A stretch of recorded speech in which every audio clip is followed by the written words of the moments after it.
From joining the family business to become a professional wrestler, to losing his fans' respect with his rocky career decisions, here's the rise and fall of Dwayne Johnson. Born on May 2, 1972, in Hayward, California, Dwayne was brought into a family full of wrestlers. Back when he was little, his father, Rocky Johnson, was the first Black Georgia heavyweight champion. His grandfather, Peter Mavia, was a well-known wrestler too. So, with both his dad and granddad in the wrestling business, his career path was obviously gonna get influenced. But Johnson wanted to be a professional football player and played the sport in college at the University of Miami. He signed with the Canadian Football League's Calgary Stampeders, but played just for 2 months in the 1995 season.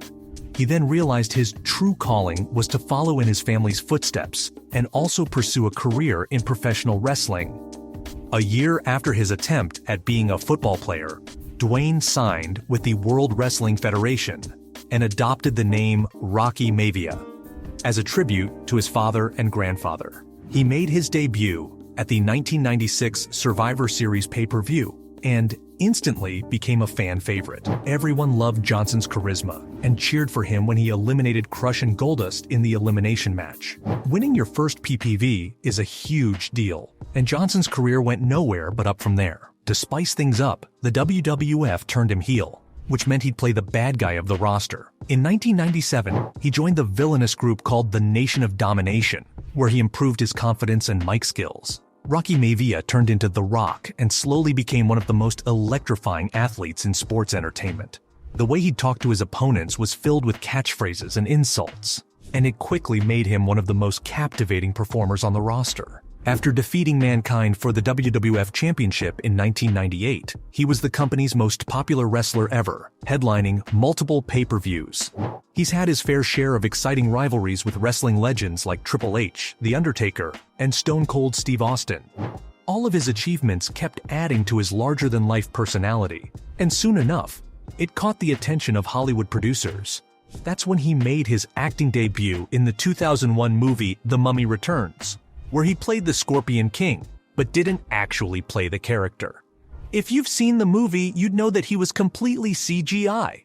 Why? Johnson was too busy with his wrestling career since there's a show every week. It made shooting for the film an impossible task to pull off. The crew hardly had him for 3 days in Morocco, and last time I checked, a movie needs way more time than that to wrap up filming. In 2002, he had the time to shoot a spin-off about his character, making this his first leading role. 2003 onwards, Dwayne tried to cement himself as a legitimate action star. He failed multiple times, but this just helped him build character and form connections in the industry. In 2004, he stepped away from full-time wrestling to focus on his acting career, but still returned occasionally for special appearances and exciting main events. As far as his wrestling career goes, Johnson is basically a living legend at this time in the WWE community, and fans will always welcome him with deafening cheers in any event. But after spending years in the acting industry, he found his Hollywood sweet spot with family comedies. Movies like The Game Plan, Get Smart, The Tooth Fairy, and Race to Witch Mountain were all entertaining from start to finish. These showed how wholesome The Rock could get because all of these involved him being a father figure to a child or two. When Johnson couldn't be the action A-lister that he tried to be with his earlier work, these movies were his one-way ticket to stardom. He went from an egotistical bachelor to a loving father as Joe Kingman in The Game Plan, a hockey player, to a tooth fairy in The Tooth Fairy, and helped 2 alien kids get home as a taxi driver in Race to Witch Mountain. All of these films had a rich and creative original concept at heart. But this came to a strong halt when Dwayne joined the huge cast of the Fast and Furious franchise in 2011, where he plays Luke Hobbs in Fast 5. This was both good and bad for his career, the good being the ton of offers he'd be getting in the future, while the bad was that it marked the beginning of his generic and uninspired acting. After spending year after year playing big-time roles, he still showed no growth as an actor in any of his projects. There was a slight bump in his reputation when he was in Pain and Gain in 2015, where he starred alongside Mark Wahlberg. After 2 more Fast and Furious films, the slow decline of his career had finally started. Back in the late 2010s, when The Rock was playing the lead in a movie, it'd usually be an entertaining watch and get good reviews. But now, you could pay me $1,000, and I still wouldn't be able to tell some of his recent films apart. I mean, San Andreas, Rampage, and Skyscraper all look the same. Sure, there was some variety in the 2017 comedy Baywatch, where he had some witty one-liners and loosened up a little. But the others? Well, there was a clear lack of creativity from the filmmakers. I mean, the costume department could just buy a gray t-shirt with a line of sweat running through it for the star and call it a day. His most successful movies, though, were the ones that had his biggest rival in the entire industry. No, I'm not talking about John Cena or Steve Austin. I mean, his feud with the Dominic Toretto actor himself, Vin Diesel. The beef started when the 8th installment of the Fast franchise was being filmed in 2017, where Dwayne expressed his frustration with his male co-stars, without giving out any names. Word on the street says that the drama was because of the work ethic, creative differences, and clashing personalities. Now, both Vin and Dwayne are known to be strong and independent actors, who are no strangers to running with their own ideas and taking initiative wherever needed. So what happens when two people like that work so closely in a movie together?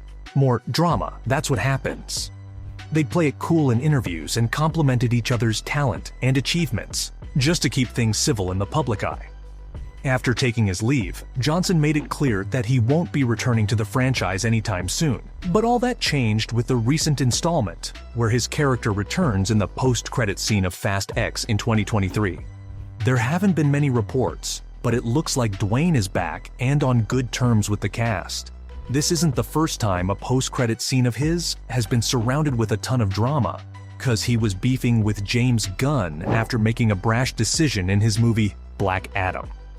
Ah yes, the little passion project of his that took over a decade to set up, with most of the preparation being his extreme workout routine, just so that he could look like the god of Kahndaq without all the muscle padding.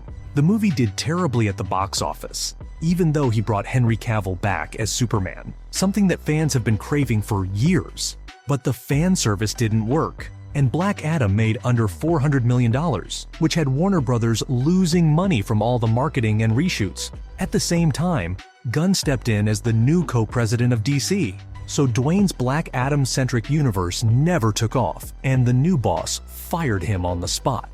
Rumor had it that there was a lot of drama involved, and just as much beef as Dwayne had with Diesel. As far as the fan reactions are concerned, they had their ups and downs along with The Rock's career too. After his early run in the 2010s with family movies, followed by his action blockbusters, he was delivering back-to-back hits. But beyond that, his performances didn't really interest anyone at all. He's made a name for himself as the world-famous WWE superstar turned actor, which got him all the roles in the movies we've seen today. On the business side of things, he launched his own tequila brand. Dwayne wasted no opportunity and promoted his drink while he was on the press release tour of Black Adam 2. Friendly reminder, this movie was rated PG-13, so advertising alcohol to that demographic was not a very wise idea. No wonder he got fired a month after the movie's release. On Instagram, he's a constant inspiration to those who hit the gym religiously, so it's safe to say that not everyone hates him. After all the highs and lows of his career, we shouldn't ignore the fact that The Rock left an outstanding legacy to his name, both in Hollywood and the WWE. So, from losing his fans' respect with his rocky career decisions, to joining the family business to become a professional wrestler, that was the rise and fall of Dwayne Johnson.